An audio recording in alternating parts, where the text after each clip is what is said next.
la reunión del pueblo de Dios en su segunda venida. Versículo 27. Y entonces enviará a los ángeles y reunirá a sus escogidos de los cuatro vientos, desde el extremo de la tierra hasta el extremo del cielo.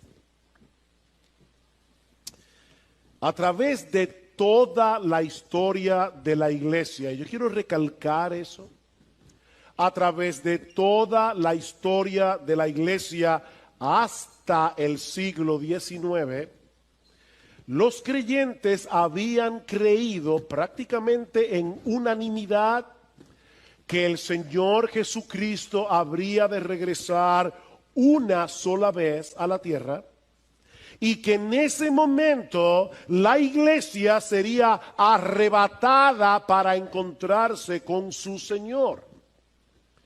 Repito, esa había sido la creencia de la iglesia a través de toda su historia.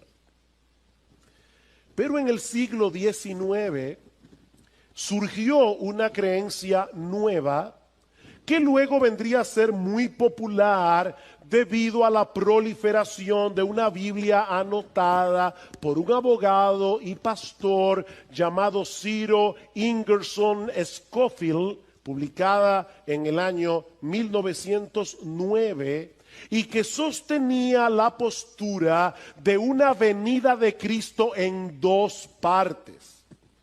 Una secreta antes del inicio de una tribulación que según esta creencia duraría 7 años, y una pública inmediatamente después de esa tribulación. En esa primera parte de la segunda venida, la parte secreta, la iglesia sería arrebatada para no pasar por la gran tribulación, mientras que en la segunda etapa de la segunda venida habría de ocurrir todo lo que hemos estudiado hoy en el discurso del Monte de los Olivos. Según esta posición teológica, conocida como rapto pretribulacional, los elegidos de los que se habla en el versículo 27 son los judíos que supuestamente se van a convertir durante ese periodo de tribulación. Esta creencia ha venido a ser tan popular que incluso ya se han filmado varias películas con este tema. Hollywood siempre trata de sacarle partido a las cosas sensacionalistas.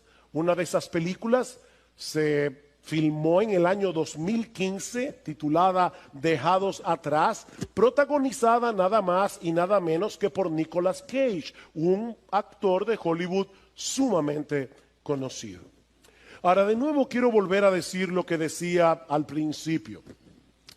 Mis hermanos, yo no quiero generar controversias innecesarias con este mensaje, y mucho menos ser ofensivo con todos aquellos que creen en una segunda venida en dos etapas y en un rapto pre-tribulacional. De hecho, nosotros mismos venimos de esa tradición, eso creía nuestra iglesia hace muchos años atrás, porque eso fue lo que aprendimos en la iglesia donde conocimos al Señor hace 40 años. Sin embargo, creemos que la evidencia del Nuevo Testamento apunta hacia la segunda venida como un solo evento en el que la iglesia, formada por judíos y gentiles que han creído en Cristo, saldrán al encuentro de su Señor, mientras que los incrédulos recibirán juicio y condenación.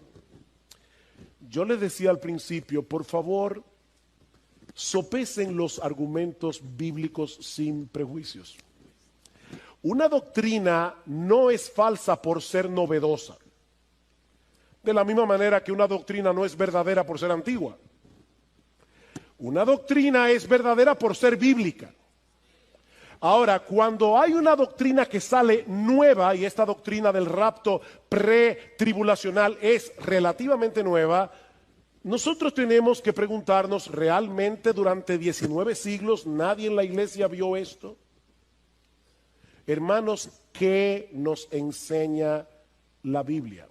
Bueno, yo quiero, por favor, que vayan conmigo en sus Biblias a varios textos bíblicos.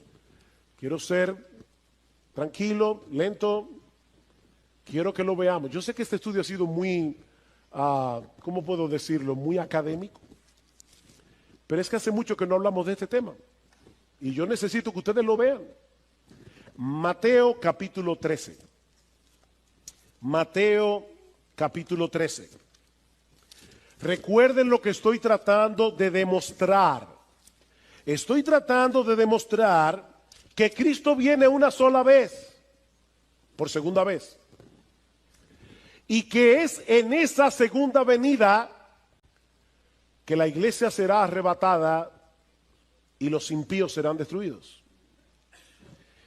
En Mateo, capítulo 13, el Señor está explicando a los discípulos la parábola de la cizaña y el trigo.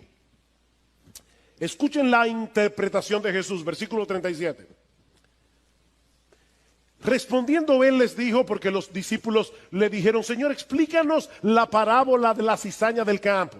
Respondiendo él dijo, el que siembra la buena semilla es el Hijo del Hombre.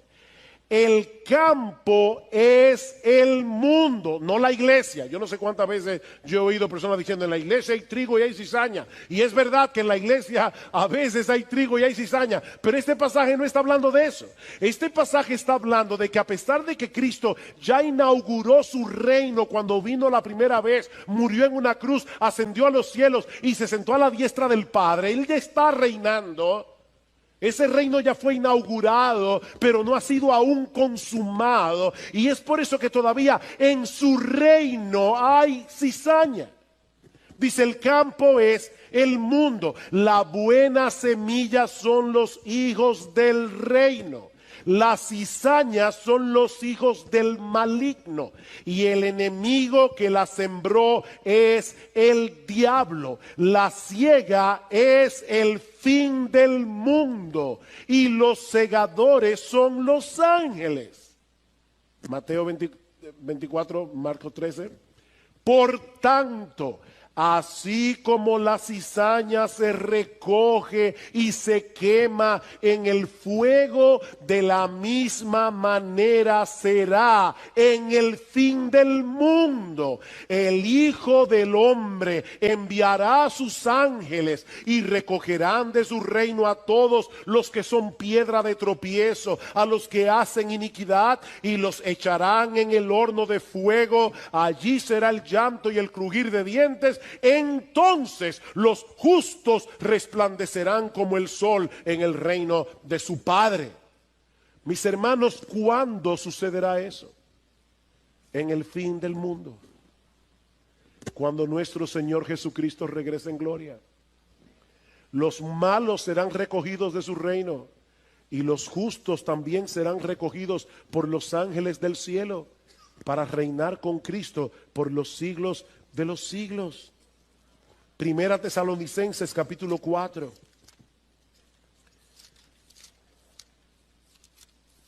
Primera Tesalonicenses capítulo 4.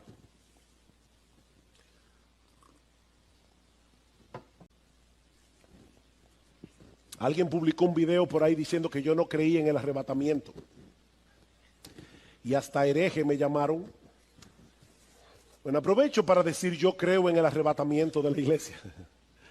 Lo que yo no creo es en un arrebatamiento pretribulacional, pero yo creo en el arrebatamiento de la iglesia porque la Biblia lo dice. Ahora, ¿cuándo sucederá este arrebatamiento? Vean una vez más conmigo. Primera Tesalonicenses 4:13, pero no queremos, hermanos, que ignoréis acerca de los que duermen, para que no os entristezcáis como lo hacen los demás que no tienen esperanza. Porque si creemos que Jesús murió y resucitó, así también Dios traerá con él a los que durmieron en Jesús. Por lo cual os decimos esto por la palabra del Señor, que nosotros, los que estemos vivos y que permanezcamos hasta la venida del Señor, no precederemos a los que durmieron. Pues el Señor mismo descenderá del cielo con voz de mando, con voz de arcángel y con la trompeta de Dios, y los muertos en Cristo se levantarán primero. Entonces nosotros, los que estemos vivos y que permanezcamos, seremos arrebatados juntamente con ellos en las nubes al encuentro del Señor en el aire, y así estaremos con el Señor siempre, no en el aire, sino con el Señor. Por tanto, confortaos unos a otros con estas palabras. Sí, yo sé que ya se acabó el capítulo 4, pero recuerden que la Biblia no se escribió en capítulos, así que sigamos leyendo. Ahora bien, hermanos, con respecto a los tiempos y a las épocas de cuando eso va a ocurrir, no tenéis necesidad de que os escriba nada, pues vosotros mismos sabéis perfectamente que el día del Señor vendrá como un ladrón en la noche. ¿Recuerdan el día del Señor del que habló Pedro? El día del Señor vendrá como un ladrón en la noche, que cuando estén diciendo paz y seguridad, entonces la destrucción vendrá sobre ellos repentinamente como dolores de parto a una mujer que está encinta, y no escaparán. Mis hermanos, cuando yo leo este texto, en su contexto, yo no veo una venida pretribulacional 7 años en secreto y luego una venida pública 7 años más tarde en la que los malos serán destruidos. Pablo está hablando aquí de un día del Señor en el que Cristo viene, los muertos resucitan, los creyentes son arrebatados y los impíos son destruidos. Segunda Tesalónica, capítulo 1. Para mí es importante, hermano, que ustedes lo vean. Así que yo me voy a tomar mi tiempo. Segunda Tesalonicenses capítulo 1, versículo 6. Porque después de todo es justo delante de Dios retribuir con aflicción a los que os afligen y daros alivio a vosotros que sois afligidos, y también a nosotros cuando el Señor Jesús sea revelado desde el cielo con sus poderosos ángeles en llama de fuego. ¿Ven ustedes, hermanos? Jesús viene y dice Pablo, Él le dará alivio a los creyentes y los impíos serán destruidos. Versículo 8. Dando retribución a los que no conocen a Dios y a los que no obedecen al evangelio de nuestro Señor Jesús, estos sufrirán el castigo de eterna destrucción, excluidos de la presencia del Señor y de la gloria de su poder. ¿Cuándo? Cuando Él venga para ser glorificado en sus santos en aquel día y para ser admirado entre todos los que han creído. ¿Dos venidas o una sola? Dice, el día que el Señor venga, los impíos serán destruidos y Él será admirado por sus santos, aquellos que han creído. Pero no se detiene allí, capítulo 2. Pero con respecto a la venida de nuestro Señor Jesucristo y a nuestra reunión con Él, de paso la palabra que se usa allí, reunión, tiene la misma raíz que la que usa Cristo en Marcos 13, cuando dice que los ángeles reunirán a sus escogidos. Se está hablando aquí del arrebatamiento. Dice, con respecto a la venida de nuestro Señor Jesucristo y a nuestra reunión con Él. ¿Cuál es la teoría del rapto pretribulacional? Viene Cristo en secreto, se lleva a su iglesia y el anticristo comienza a perseguir a los creyentes. 7 años más tarde viene el Señor. ¿Pero es eso lo que enseña este texto? Vean conmigo de nuevo. Con respecto a la venida de nuestro Señor Jesucristo y a nuestra reunión con Él, os rogamos, hermanos, que no seáis sacudidos fácilmente en vuestro modo de pensar, ni os alarméis, ni por espíritu, ni por palabra, ni por carta, como si fuera de nosotros, en el sentido de que el día del Señor ha llegado. Que nadie os engañe en ninguna manera, porque no vendrá sin que primero venga la apostasía y sea revelado el hombre de pecado, el hijo de perdición. Pablo dice, Cristo no vendrá hasta que eso suceda. Y dice en el versículo 8, y entonces será revelado ese inicuo a quien el Señor matará con el espíritu de su boca y destruirá con el resplandor de su venida.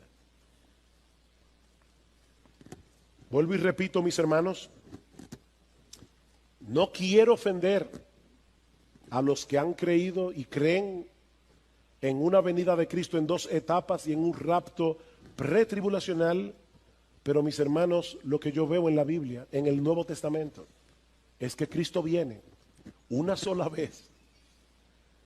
Los suyos serán arrebatados y vienen con Cristo a una tierra nueva y a un cielo nuevo, cuando ya los impíos hayan sido completamente destruidos. Esto encaja perfectamente con la enseñanza del Señor en el discurso del Monte de los Olivos. Cuando nuestro Señor y Salvador regrese en gloria, Él enviará a sus ángeles para que recoja su trigo en el granero y la paja sea quemada en un fuego que nunca se apagará.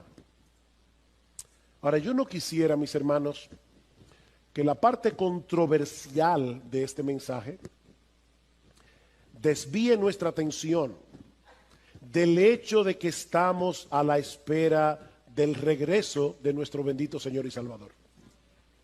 En eso estamos de acuerdo, ¿verdad?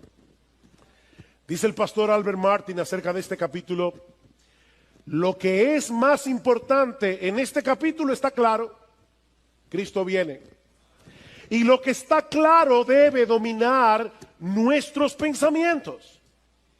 Mis hermanos, Cristo viene. Por más que el mundo se burle de esa expresión, como dice Pedro en su segunda carta, el día llegará cuando los cielos se estremecerán y todos verán al Hijo del Hombre viniendo en las nubes con poder y gran gloria. Y así como se cumplieron al pie de la letra cientos de profecías que anunciaban la primera venida de Cristo, mis hermanos, así podemos tener completa certeza de que Él regresará por segunda vez para ser admirado entre todos los que han creído, como dice Pablo. Mis hermanos, esa es nuestra esperanza. Esa es nuestra esperanza, que algún día estaremos físicamente con nuestro Señor y Salvador para no separarnos de Él nunca más. Mis hermanos, nuestra esperanza no es ir al cielo y ver las puertas de perlas y caminar por la calle de oro. No, mis hermanos, nuestra esperanza es estar con Jesús, que en este momento está en el cielo. Hablando de los creyentes en Tesalónica, Pablo les dice que ellos se habían convertido de los ídolos a Dios. ¿Para qué? Para servir al Dios vivo y verdadero y esperar de los cielos a su Hijo. ¿Tú escuchaste eso? La verdadera conversión consiste en dos cosas. En la verdadera conversión, los ídolos del corazón son destronados para colocar a Dios en el trono de nuestras almas como el objeto máximo de nuestro deleite. Pero al mismo tiempo la conversión redirige, replantea por completo el objeto de nuestra esperanza. Nosotros nos convertimos para esperar de los cielos a su Hijo. Para eso nos convertimos. Para tener esa esperanza. Todos los seres humanos viven por una esperanza. Eso es lo que los motiva a levantarse por la mañana. Eso es lo que los lleva a hacer todo lo que hacen cada día. Bueno, mis hermanos, lo que Pablo está diciendo aquí es que uno de los resultados de la salvación es llevarnos a esperar en la segunda venida de Cristo por encima de cualquier esperanza terrenal. Sí, hay muchas cosas legítimas que nosotros podemos esperar en esta vida. Pero ninguna de ellas puede competir con esa esperanza. El Señor descenderá del cielo y nosotros nos reuniremos con Él. Y yo te pregunto, mi hermano, ¿es esa tu esperanza? ¿O hay muchas cosas de este mundo que han comenzado a eclipsar tu anhelo por la segunda venida de Cristo? Mi hermano, ¿cuándo fue la última vez que tú te levantaste por la mañana y pensaste, podía ser hoy? Puede ser hoy. Oh, yo quiero que sea hoy. Oh, si ven, Señor Jesús, como dice Juan en el Apocalipsis. Porque mi hermano, si no es así, tu vida espiritual está en peligro. Si tú no estás viviendo a la luz de la esperanza de la segunda venida, mi hermano, tu vida espiritual está en peligro. Pablo dice en Tito capítulo 2, me encanta este pasaje, que la gracia de Dios se ha manifestado para salvación a todos los hombres, enseñándonos que renunciando a la impiedad y a los deseos mundanos, vivamos en este siglo sobria, justa y piadosamente. Dice John Piper, hay personas que dicen, es que los cristianos que viven esperando la segunda venida se olvidan de las cosas aquí abajo. No. Esperar la segunda venida nos motiva a estar activos en la iglesia, nos motiva a predicar el evangelio, nos motiva a buscar la gloria de Dios en todo lo que hacemos, aún en nuestras vocaciones terrenales. No, dice Piper, el problema no es que nosotros estemos pensando demasiado en el cielo, es que estamos pensando demasiado en el mundo. Dice que la gracia de Dios nos enseña a renunciar a la impiedad y a los deseos mundanos y vivamos en este siglo sobria, justa y piadosamente, aguardando la esperanza bienaventurada y la manifestación gloriosa de nuestro gran Dios y Salvador Jesucristo. ¿Saben por qué muchas veces los que profesan ser cristianos se ven tan mundanos? Bueno, en muchos casos es porque no son cristianos, pero en otros casos es porque han perdido de vista la segunda venida del Señor, la segunda venida de Cristo. ¿Cómo debería vivir un cristiano que se levanta todos los días de su vida diciendo, Señor, estas próximas 24 horas las voy a vivir como si fuera a encontrarme contigo al final del día? ¿Cómo viviría un cristiano? Mis hermanos, ¿por qué el mundo nos atrae tanto? Porque hemos perdido de vista esa esperanza, la esperanza de estar con nuestro Señor. Eso es lo que motiva al creyente a vivir en santidad. Eso es lo que motiva al creyente a hacer buenas obras. El hecho de aguardar esa esperanza bienaventurada. Algún día estaremos con nuestro Señor y echaremos nuestras coronas a sus pies en eterna gratitud por habernos comprado con su sangre y por habernos atraído hacia Él con cuerdas de amor. ¿Se dieron cuenta, como dice Pablo en 2 Tesalónica 2:1, la venida de Cristo y nuestra reunión con Él? No es una película fantástica la que estamos, yo quisiera ver cómo los cielos se enrollan como un pergamino. Olvídate de eso. Esas son las cosas que acompañarán la segunda venida, pero eso no es importante. Lo importante es que Cristo viene y nosotros estaremos con Él. Nuestra reunión con Él, dice Pablo, y así estaremos siempre con el Señor. Y añade, alentaos unos a otros con estas palabras.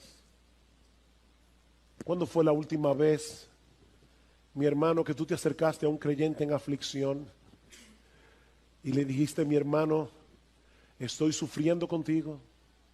Yo sé lo que tú estás pasando, pero no te olvides, hay una luz al final del túnel porque Cristo viene. ¿Cuándo fue la última vez que tú alentaste a alguien con esas palabras? Porque Pablo dice, alentaos unos a otros con estas palabras. Hermanos, Cristo viene. Y yo te pregunto una vez más, mi amigo, ¿es esa tu esperanza? Miembro de Iglesia Bíblica del Señor Jesucristo, ¿estás aguardando con expectativa el retorno de tu Señor? ¿Estás velando, estás orando, estás ocupado en buenas obras?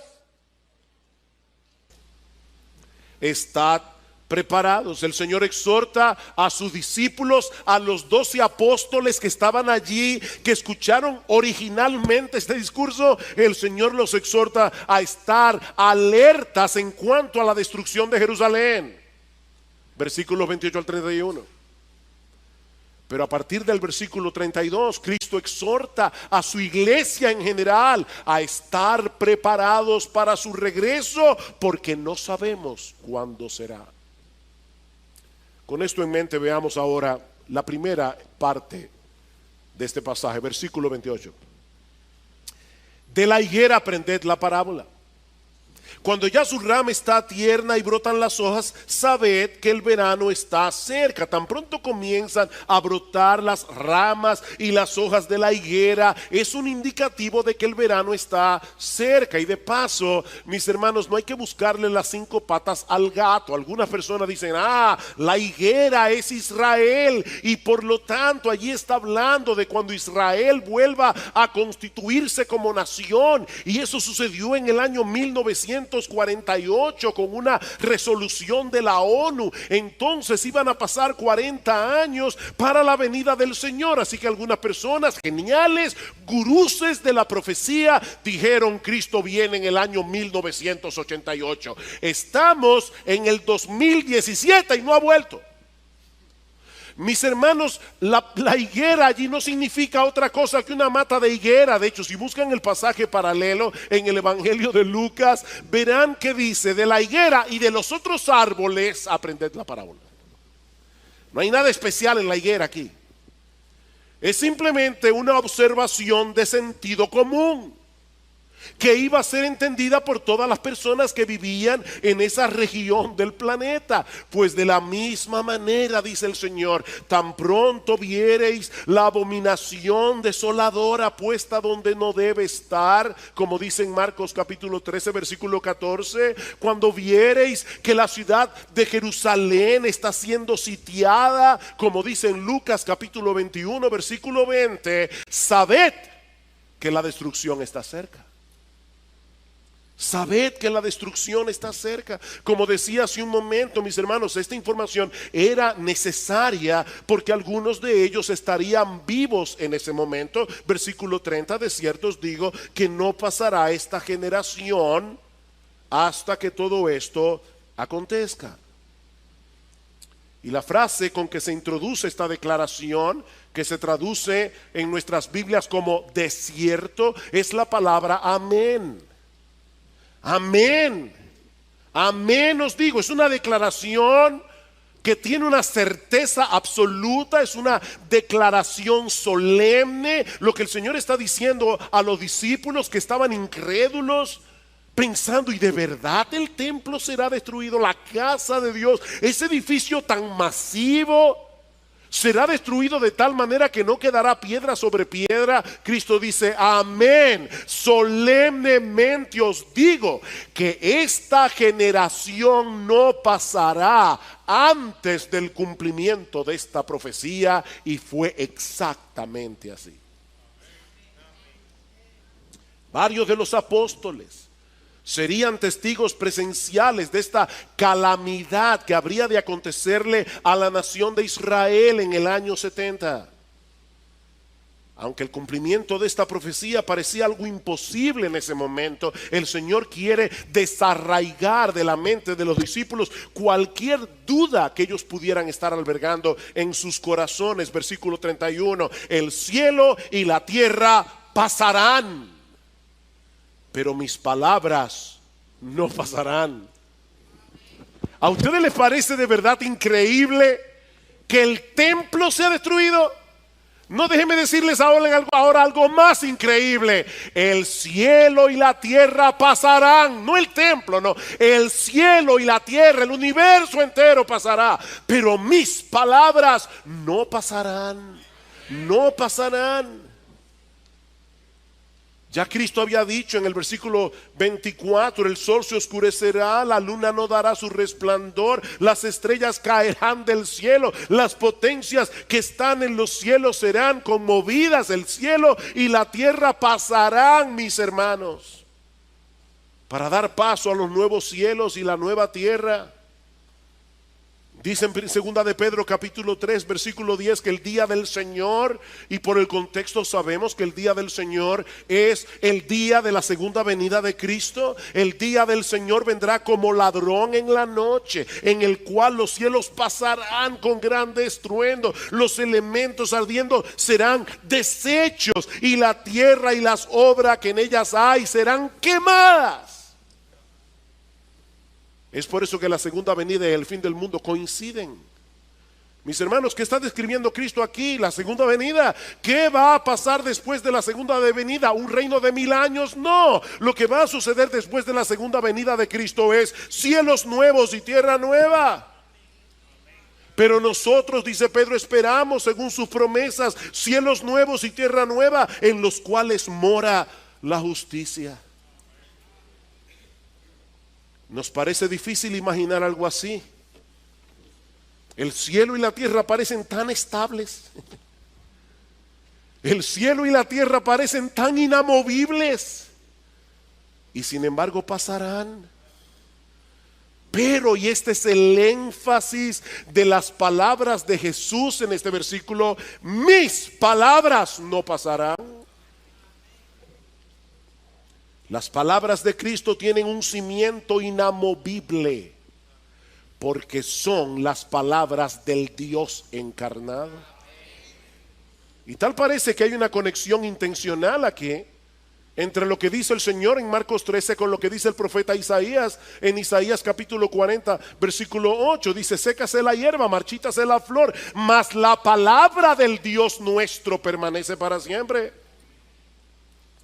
La palabra de Cristo es la palabra de Dios, porque Cristo es Dios. Y esa palabra es segura, porque Dios es eterno, porque Dios es veraz, porque Dios es fiel, porque Dios es inmutable, porque Dios tiene todo el poder para hacer lo que Él quiere hacer. Así que cuando Dios dice esto va a suceder, mira, tú puedes estar completamente seguro, eso va a suceder. Así que no solo Jerusalén y el templo serían destruidos, tal como Jesús lo había predicho. No, todo el universo experimentará un cataclismo cuando nuestro Señor y Salvador regrese en gloria. Y mi amigo, déjame decirte algo, ya lo primero se cumplió. Ya Jerusalén fue destruida, ya el templo fue destruido, ya los judíos fueron castigados y enviados a todas las naciones, eso ya pasó. Y Jerusalén ha sido hollada por los gentiles, eso ya pasó. Llegó el tiempo de los gentiles, el tiempo del evangelio abierto para los gentiles, eso ya pasó. Así que tú puedes estar completamente seguro de que lo otro pasará también. Nuestro Señor Jesucristo volverá. Y de ahí la exhortación o las exhortaciones que encontramos en los versículos 32 al 37, versículo 32. Pero, de aquel día y la hora nadie sabe. En cuanto a la destrucción de Jerusalén, no se preocupen, no pasará esta generación hasta que todo esto pase. Ustedes verán la abominación desoladora. Jerusalén será sitiada de ejércitos. Ahora, en cuanto a aquel día, al día de mi segunda venida, el día y la hora nadie sabe, ni aun los ángeles que están en el cielo, ni el Hijo, sino el Padre. Mirad, velad y orad, porque no sabéis cuándo será el tiempo.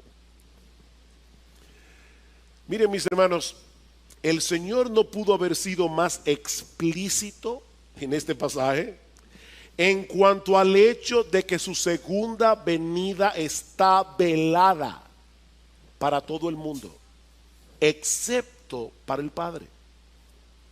excepto para el Padre. El texto comienza con una declaración general, pero de aquel día y la hora nadie sabe.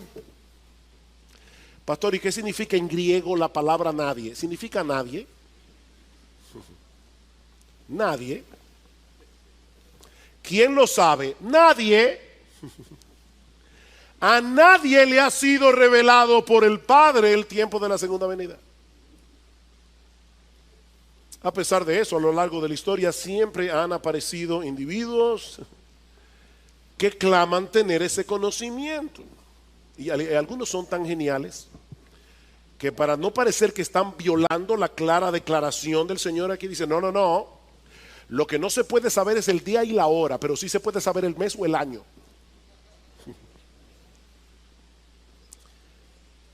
Nadie sabe el tiempo.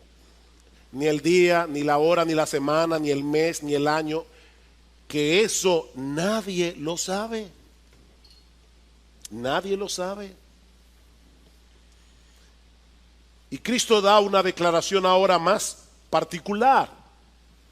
Él dice, ni los ángeles lo saben.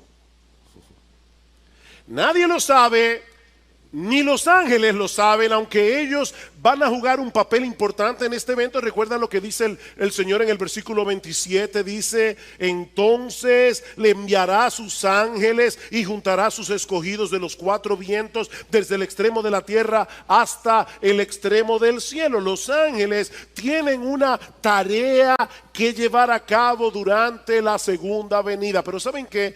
Yo supongo que los ángeles no usan agenda. Hay muchos de nosotros que tienen agendas. Bueno, si hay una agenda en el cielo, una agenda de los ángeles, la segunda venida está en blanco. En esa agenda solo dice lo que ellos van a hacer en la segunda venida, pero la fecha de la segunda venida en la agenda de los ángeles está en blanco. Ellos no saben cuándo viene Jesús. Pero no solo eso, tampoco los apóstoles lo saben, o lo sabían.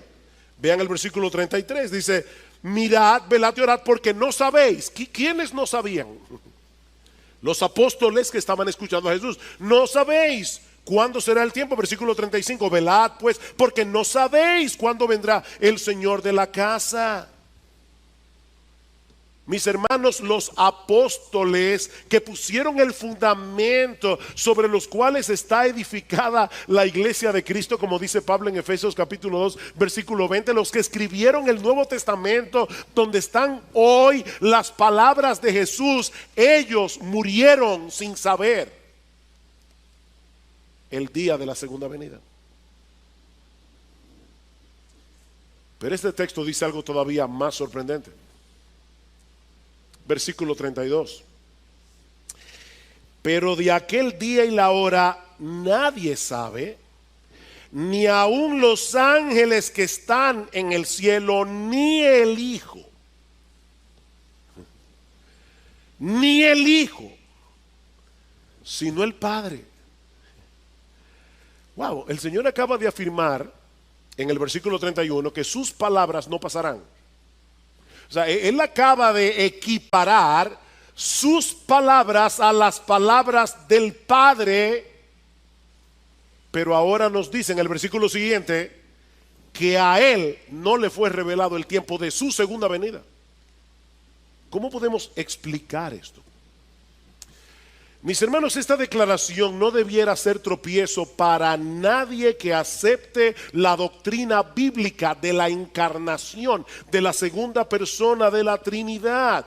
Mis hermanos, cuando Dios el Hijo aceptó la voluntad del Padre de venir a salvarnos, Él tuvo que asumir una naturaleza humana semejante en todo a la nuestra, pero sin pecado.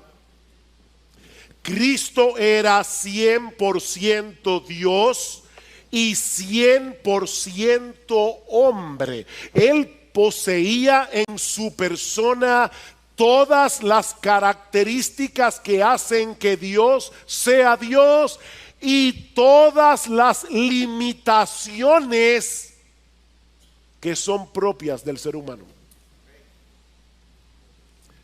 Una sola persona, dos naturalezas. Sin mezcla, sin confusión, Cristo era Dios y era hombre.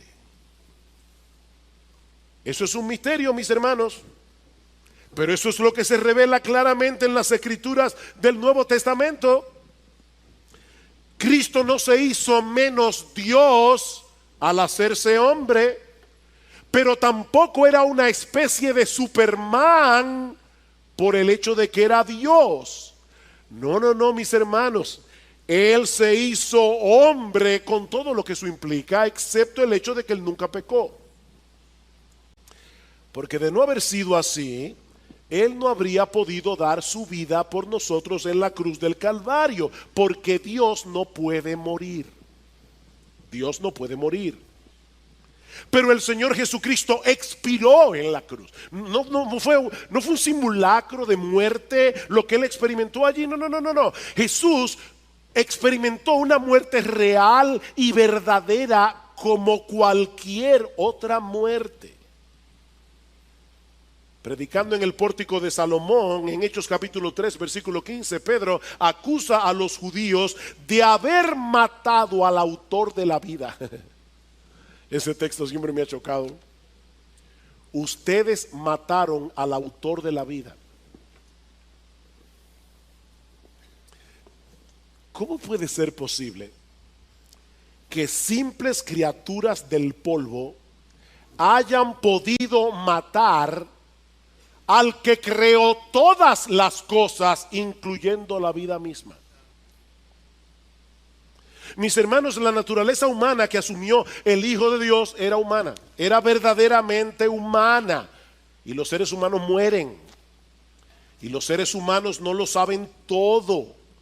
Es en su condición de humillación que Cristo afirma en este pasaje no conocer el tiempo de su venida. Mis hermanos, en su condición humana, Jesús conocía únicamente lo que el Padre quiso que él supiera. ¿Oyeron eso? En su condición humana, Jesús, el Hijo de Dios, sabía únicamente lo que el Padre quería que él supiera. Hasta ese punto de dependencia y de humillación llegó el Hijo de Dios al encarnarse. Juan capítulo 12, versículo 49, porque yo no he hablado por mi propia cuenta. El Padre que me envió, Él me dio mandamiento de lo que he de decir y de lo que he de hablar. Wow. El Padre me dijo, mira, mi hijo, esto es lo que tú vas a decir cuando estés en la tierra. Hasta ese punto de dependencia, de obediencia, de humillación, llegó el Hijo de Dios para salvarte a ti y a mí. Más adelante, Juan capítulo 15, versículo 15. Escuchen este versículo con atención. Dice el Señor a sus discípulos: ya no os llamaré siervos, porque el siervo no sabe lo que hace su Señor, pero os he llamado amigos, porque todas las cosas que oí de mi Padre os las he dado a conocer. Y el tiempo de su segunda venida no fue una de esas cosas. El Padre no le reveló eso a Jesús durante su encarnación. Y, hermanos, esto es una lección para nosotros en cuanto a la aceptación de la voluntad de Dios. Porque no vemos en la Biblia a Jesús diciendo: Padre, por favor, es mi segunda venida, es el tiempo de mi glorificación, por favor, dime un tips de cuándo es. No, el Padre le dijo: tú no tienes por qué saber eso. Y el Señor no tiene problema en decir: yo no lo sé. Como hombre no lo sé. En mi condición de humillación no lo sé. En mi naturaleza humana no lo sé. Ni el Hijo. Ahora, déjenme volver atrás. Hermanos, esta declaración de Jesús no debería ser causa de tropiezo. Esta declaración de Jesús debe ser causa de un asombro reverente. de un asombro irreverente. La segunda persona de la Trinidad se hizo hombre para salvarnos, verdaderamente hombre, con todas las limitaciones de la naturaleza humana, incluyendo la limitación del conocimiento. Porque de no haber sido así, Cristo no nos hubiera podido salvar. Él tenía que ser Dios y hombre, no Dios hombre, porque eso ya sería una tercera categoría. Ni Dios ni hombre, es Dios hombre. No, Él no es Dios hombre, Él es Dios y hombre. Él lo sabe todo, no lo sabe todo. Él es todopoderoso, es débil y murió en debilidad. Es eterno y murió en la cruz. Puede estar en todas partes y no puede estar en todas partes. Pastor, explíqueme eso. No puedo. No puedo. Eso es un misterio. Pero eso es lo que dice la Biblia.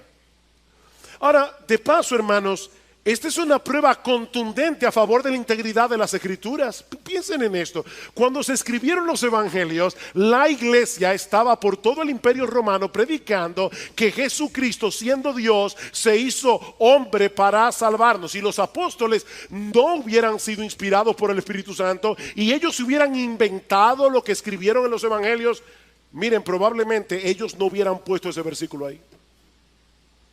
Porque ellos sabían que eso podía atentar contra la deidad de Cristo, como de hecho hacen los testigos de Jehová en el día de hoy, que son unos herejes,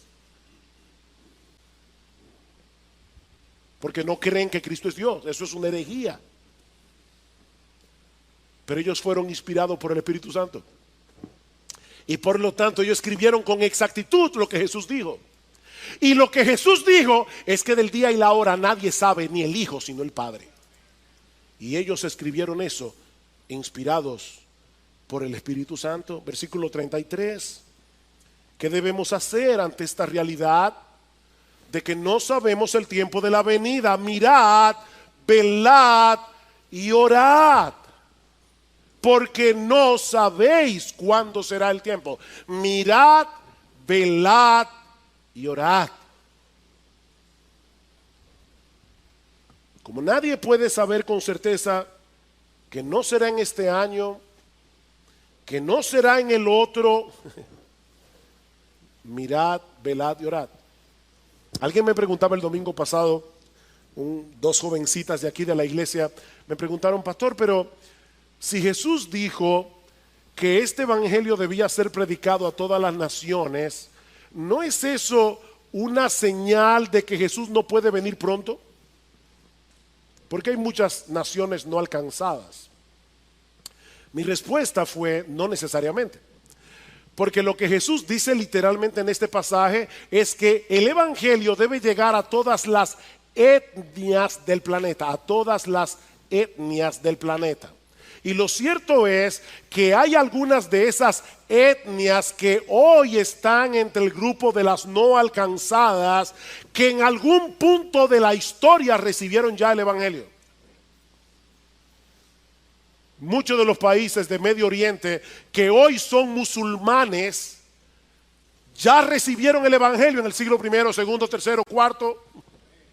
Ya se les predicó el evangelio, ya llegó el evangelio ahí.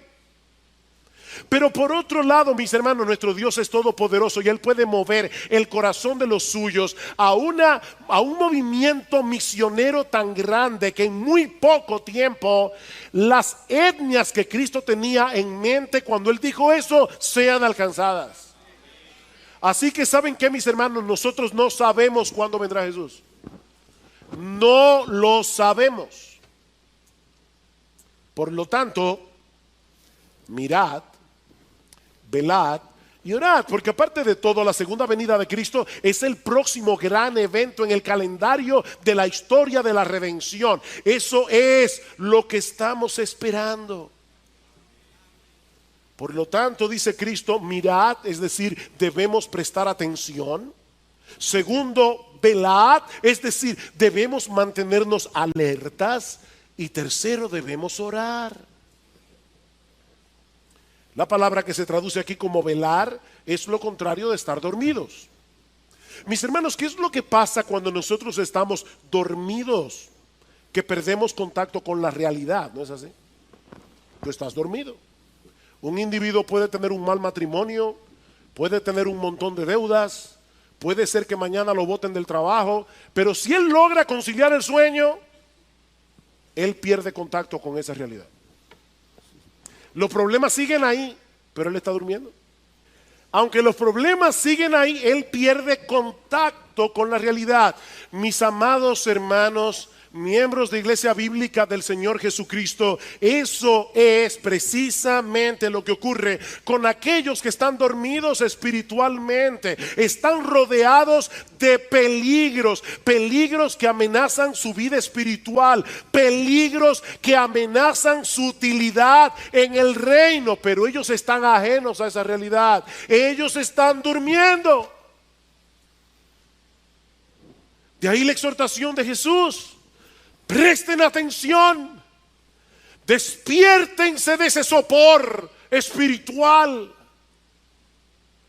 Y es importante, hermanos, notar que estas tres palabras, mirad, velad y orad, están en presente imperativo. ¿Y eso qué significa? Primero, que es una orden, y en segundo lugar, que implican un esfuerzo consciente y constante de nuestra parte. Esto no se hace por inercia. Esto es algo, mi amado hermano, mi amada hermana, que tú y yo tenemos que hacer de manera intencional. Debemos hacer esto de manera intencional. Es por eso que la oración está incluida aquí, porque es imposible evitar las distracciones del mundo si no es en dependencia del Espíritu de Dios. Oren. Oren, mis hermanos. Nosotros debemos vivir a la espera del regreso de nuestro Señor. Nosotros debemos colocar ese evento en letras rojas en todas las páginas de nuestra agenda. Tú tienes una agenda, ponlo ahí en el tope, en letra roja. Cristo viene, Cristo viene, Cristo viene. Todos los días de tu agenda, Cristo viene, y yo estoy aquí para esperar a mi Señor. Versículo 34. Es como el hombre que yéndose lejos dejó su casa y dio autoridad a sus siervos y a cada uno su obra, y al portero mandó que velase. Velad pues, porque no sabéis cuándo vendrá el Señor de la casa, si al anochecer o a la medianoche o al canto del gallo o a la mañana, para que cuando venga de repente no os halle durmiendo. Y lo que a vosotros digo, a todos lo digo: velad. Velad. ¿Se dan cuenta cómo se resaltan aquí las mismas cosas otra vez? No sabemos cuándo viene Jesús y su venida será repentina. ¿Vieron eso? Para que cuando venga de repente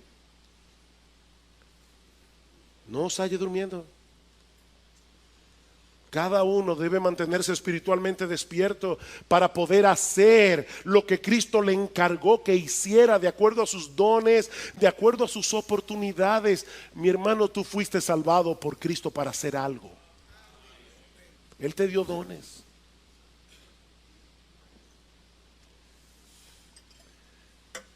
El papá de una hermana de nuestra iglesia tenía una empresa que era vigilada por 2 guardianes nocturnos. Como él no quería que se durmieran, y de paso yo no estoy haciendo aquí un juicio de valor sobre este hecho, pero como él no quería que se durmiera, me contaba esta hermana que su papá instaló un sistema en los 2 extremos del área que ellos debían vigilar. Y ellos tenían que moverse todas las noches y ponchar tarjeta cada 15 minutos.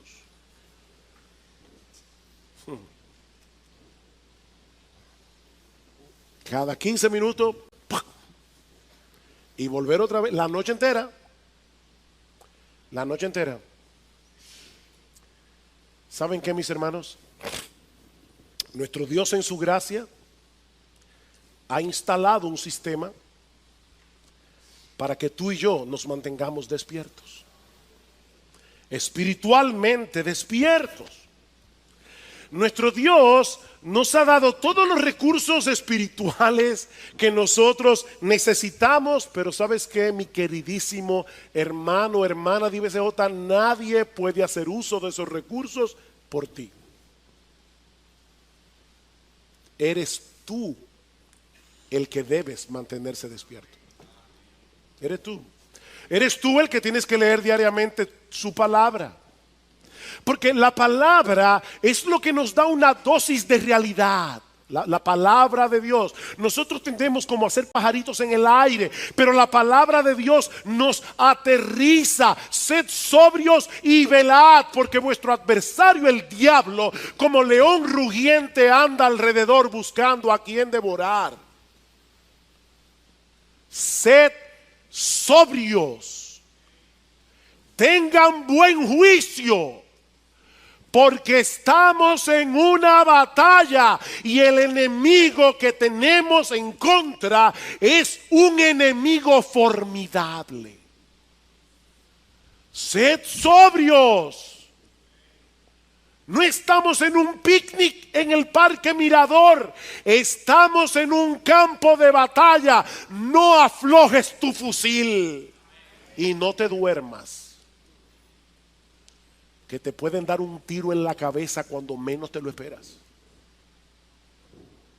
Sed sobrios y orad, porque es a través de la oración que nosotros obtenemos la ayuda necesaria para enfrentar al enemigo. Mi hermano, tú quieres permanecer despierto, mantente cerca de la palabra, mantente cerca de la oración, porque no hay otra manera.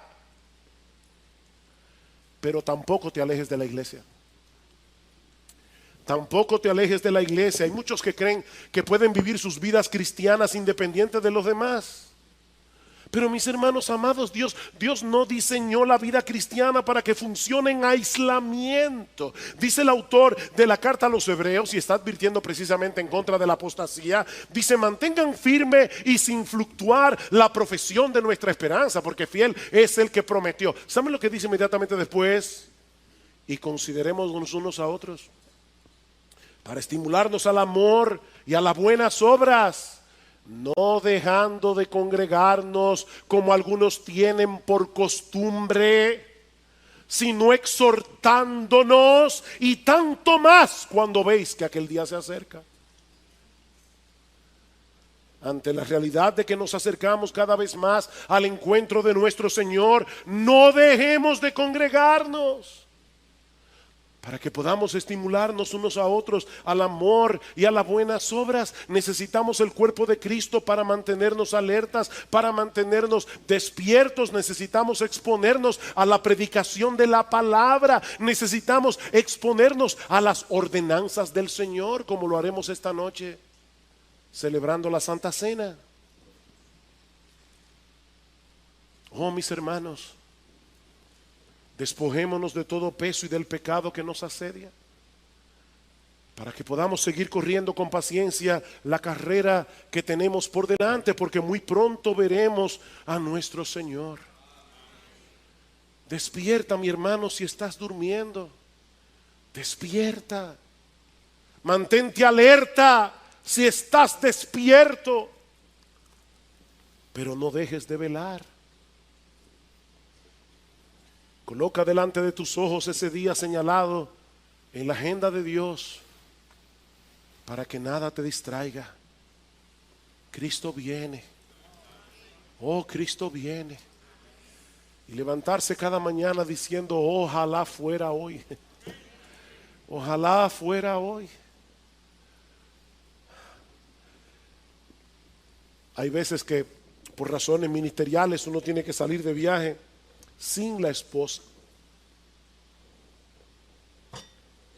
Y cuando ya se acerca el día del vuelo de regreso a casa, uno está a veces tan emocionado por volver a casa y ver a la familia que uno no puede dormir. ¿No les ha pasado eso? Uno no puede dormir. Nuestro bendito Señor vuelve. Y nosotros estaremos para siempre con Él. Dice en Hebreos capítulo 9, versículo 28, que Cristo, habiendo sido ofrecido una vez para llevar los pecados de muchos, aparecerá por segunda vez sin relación con el pecado, para salvación de los que ansiosamente le esperan, dice el texto literalmente. Los que ansiosamente le esperan. Ese tipo de espera es lo opuesto al olvido. Ese tipo de espera es lo opuesto a la apatía. Es lo opuesto al descuido. Es lo opuesto a la distracción. Y yo te pregunto, mi amado hermano, ¿estás esperando ansiosamente a tu Señor? Ansiosamente, aguardando intensamente ese bendito día en que nos encontraremos con Él y veremos su rostro. ¿O te has dejado arropar por el olvido, la apatía, el descuido, la distracción por las cosas de este mundo? Escucha estas palabras de Pablo en Romanos 13. Y esto conociendo el tiempo, que es ya hora de levantarnos del sueño, porque ahora está más cerca de nosotros nuestra salvación que cuando creímos.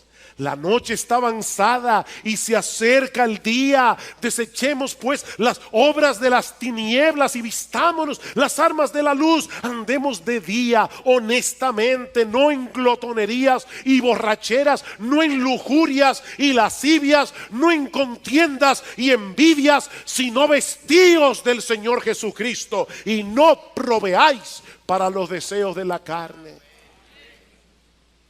Despierta, mi hermano, deja esa mundanalidad. Desconéctate de todo eso que está adormeciendo tus sentidos espirituales. Y espera ansiosamente la venida de tu Señor. Y si tú estás aquí sin Cristo en esta mañana, yo quiero exhortarte a que te ampares en su gracia perdonadora, porque mi amigo, todavía estás a tiempo. Cristo es y seguirá siendo un gran Salvador hasta que Él regrese en gloria. Pero aquellos que sean encontrados impenitentes en el día de su venida, entonces tendrán que comparecer delante de Él, ya no como un Salvador, sino como un juez. Oh, mi amigo, que no te quepa la menor duda de que todas las profecías de la segunda venida de Cristo se van a cumplir, así como se cumplieron todas las que tenían que ver con su primera venida. Pero lamentablemente muchos estarán distraídos hasta que sea demasiado tarde. Dice Jesús en Mateo 24: mas como en los días de Noé, así será la venida del Hijo del Hombre. ¿Ven, hermanos? No es una venida secreta, es tan pública como el diluvio, como en los días de Noé. Así será la venida del hombre, porque como en los días antes del diluvio estaban comiendo y bebiendo, casándose y dando en casamiento, nada malo, todo legítimo en sí mismo, pero estaban distraídos en estas cosas, hasta el día en que Noé entró en el arca. Y no entendieron hasta que vino el diluvio y se los llevó a todos. Así también será la venida del Hijo del Hombre. Oh, mi amigo, que ese no sea tu caso. Que ese no sea tu caso. Ampárate en esa gracia